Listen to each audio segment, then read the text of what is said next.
life.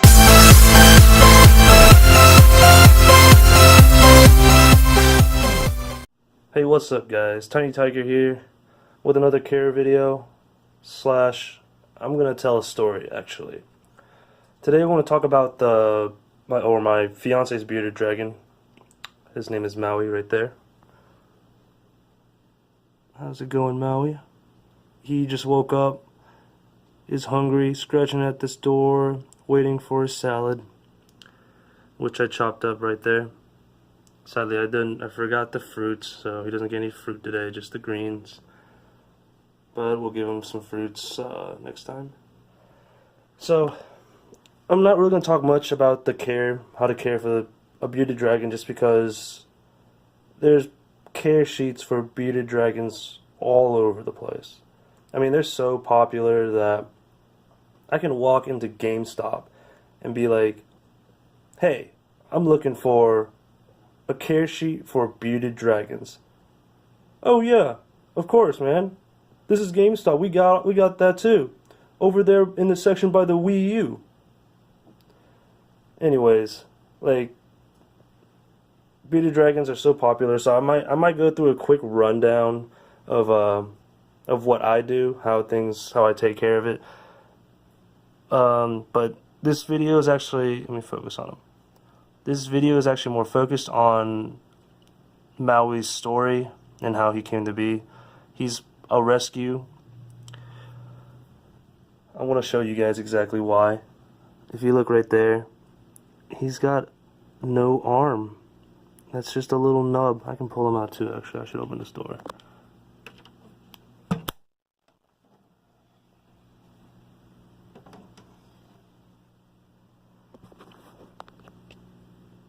Okay, now, yeah, you can see that? There's just a nub right there.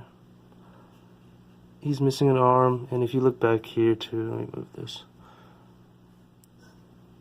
Come on. Oh, don't come out. There you go. He's missing part of his tail.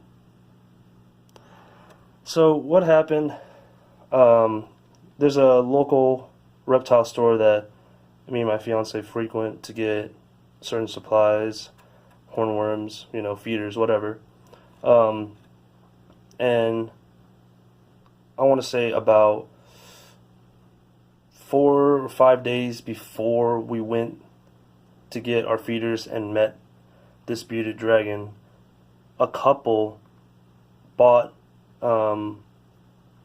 him and an adult bearded dragon.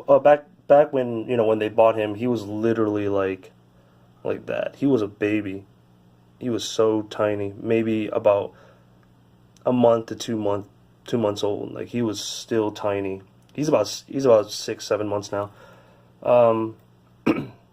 They bought him, and at the same time they also bought an adult bearded dragon, which to my understanding, who was about maybe 18 inches to 20 inches long. Was a male. This one's also a male. And they bought them both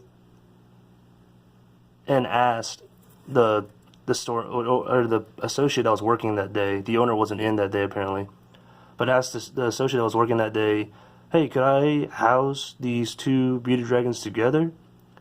And the guy was like, the associate was like, no, that's a terrible idea. First of all, you won't even be able to house them together if they were of the same sex. They're both males. Second, this one's an adult. It's just going to see this one as food. Keep them separate. So the couple went home, was like, all right, went home, never had the intention of buying a separate tank to house them separately, and instead called back when they got home and asked the same question to a different associate. The different associate said the same exact thing, and they're like, okay. Cut 2 days after, they brought both bearded dragons back, the baby and the adult, and the baby was bleeding from the arm, from the tail, everywhere. They said they didn't know what to do with them. They don't want them anymore. They don't want both of them anymore. They actually gave up both bearded dragons to the store owner. The owner was there that day too. with the associate who already told them not to do it. So they were both there. The store owner was like, "Are you an idiot? I'm not giving you your money back for this. Like, you can give them back to me. I'll care for them, but I'm not giving your money back for this. This is negligence." So yeah, what happened was, they ignored both warnings of housing the two bearded dragons together, housed them together in like a 40-gallon breeder, and excuse me, Maui, this baby, spent an entire like 2 days running away, trying to get away from the adult.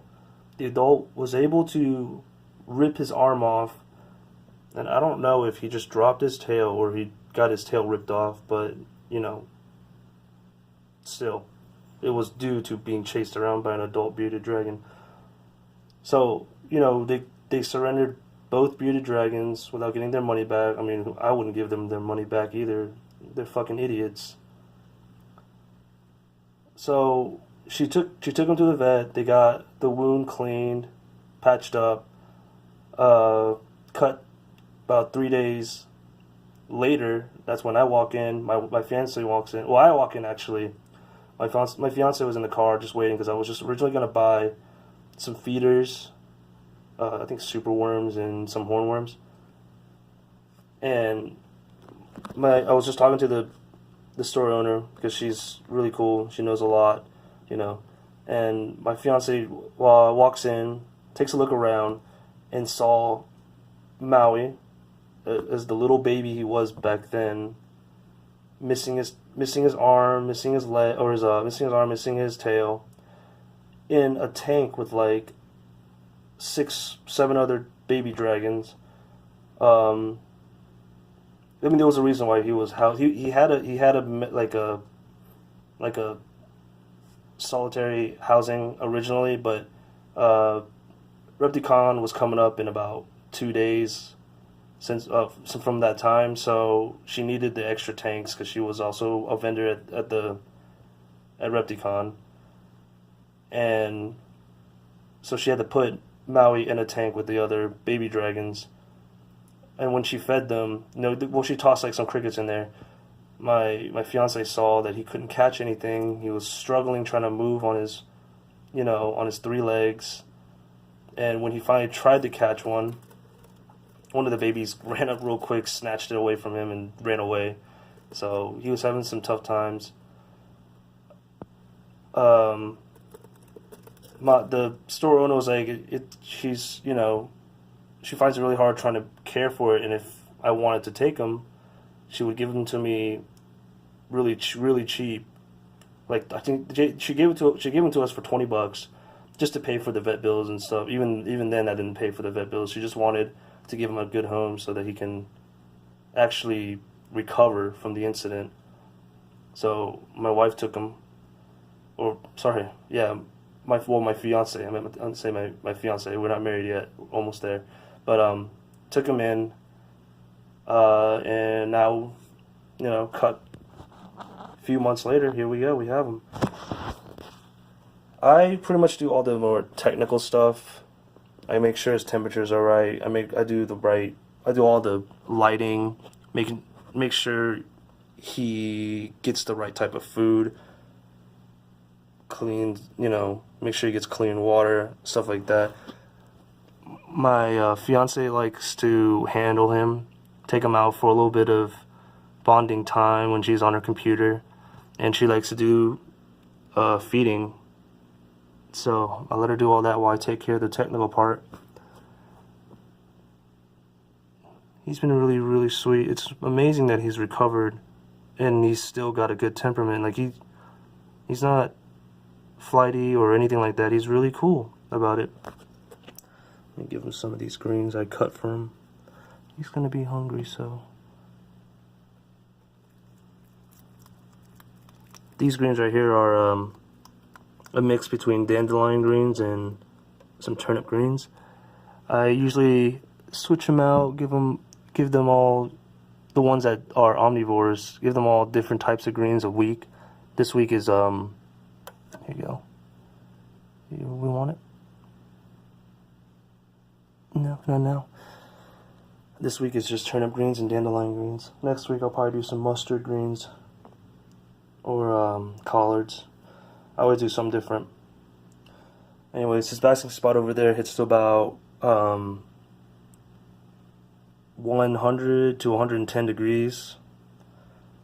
He's got a UVB 10.0, which I'm planning to switch to a actual fluorescent tube. It's a Repti Sun, by the way, so I always recommend doing Repti Sun bulbs at least for the UVB.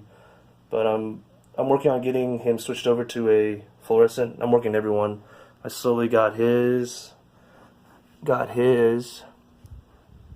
and Kai over there got his too recently. He was the most recent one, I think, that got his. So he'll be next. Should be next. Frogs don't really need UVB, but other than that, you know, he gets Repti carpet, or this is like a designer carpet thing. You can buy these from Joann's or a fabric shop. It works the same way as any reptile carpet. Absorbs everything, and it's got some cool designs. This is my fiance's idea. She wanted to do something like this, even though it doesn't really matter to him because he doesn't really care. He just eats. That's all he cares about, and sleeps. But whatever, you know. It's you know, to our eyes, it looks pretty good, I guess. But I'm gonna leave his salad in here, and there you go, guys. That was the story of Maui and how he survived and came to our care. Thanks for watching, guys. Like, subscribe. Well, by the way, I got another video coming up soon. I'll be doing a care video on my Indonesian blue tongue. I will also be working.